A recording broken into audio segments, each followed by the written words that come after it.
représentant de la RDC a demandé la parole pour une nouvelle déclaration. Je lui donne la parole. Merci beaucoup, Madame la Présidente. Je ne serai pas long, juste trois petits points. D'abord, dans sa déclaration, le représentant du Rwanda vous démontre qu'ils ont peur du génocide, ce qui est normal. Nous tous, nous avons peur du génocide.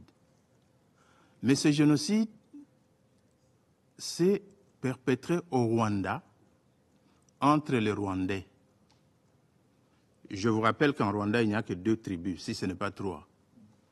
Nous, au Congo, nous en avons 450 et nous vivons ensemble. Le Rwanda ne peut pas prétendre venir au Congo régler des problèmes ethniques qui se posent chez eux au Rwanda.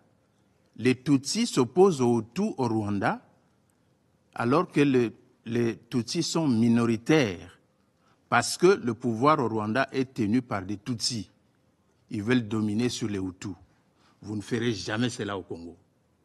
Les Tutsis congolais sont congolais, ils ne sont pas rwandais. Vous n'avez aucun droit de prétendre venir régler les problèmes des tribus au Congo en traversant les frontières. Nous ne vous le permettrons jamais. Donc notez tout simplement que les problèmes des Tutsis congolais seront réglés au Congo par des Congolais à l'intérieur des territoires congolais. Restez chez vous. De deux, le représentant du Rwanda a peur de la rhétorique. Il parle de la rhétorique, il parle des discours, de menaces qui ont été proférés contre le Rwanda, qui prennent au sérieux. Mais eux, ils ont envahi le territoire d'un pays. Ils sont sur le territoire de ce pays avec armement, avec troupes, avec des lance-missiles, des lance-roquettes. Et ils ont peur de la rhétorique. Nous prenons bonne note de cela. Enlevez vos troupes de la RDC et vous n'aurez pas peur de la rhétorique.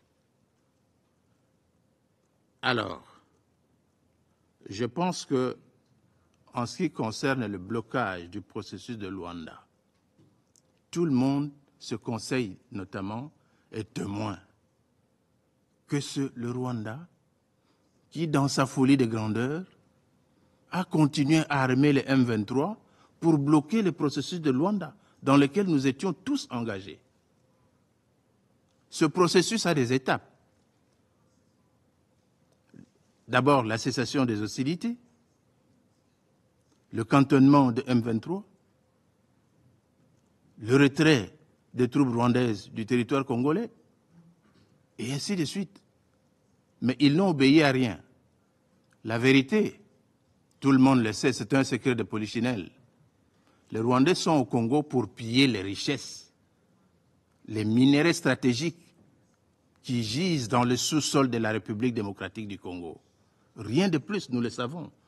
Tous les alibis qui sont en train d'avancer, les Tutsis, vous avez vu un Tutsi maltraité au Congo où? Nous avons 450 tribus. Pourquoi on ne va maltraiter qu'un Tutsi? Parce que le Tutsi est le plus important du monde. Mais pas du tout. Vous avez 2 tribus chez vous, vous ne savez pas les gérer, restez tranquille. Ne venez pas, ne croyez pas que vous allez transposer votre conflit Hutu-Tutsi au Congo. Au Congo, nous avons plus de 450 tribus. Nous avons des Nilotiques, nous avons des Bantous, nous avons des Pygmées, nous avons des Soudanais. Nous vivons tous ensemble en harmonie. Pourquoi il y aurait problème seulement avec les Tutsis? Donc, votre alibi pour venir exploiter les richesses de la RDC ne tient pas à la roue. C'est depuis 1996 que vous développez cet argumentaire. Ça ne tient pas la roue. Le Conseil est fatigué de vous entendre dire la même chose. Quittez le territoire congolais. Vous vous êtes assez enrichi comme ça suffit quand même. Chaque chose a une fin. Merci, Madame la Présidente.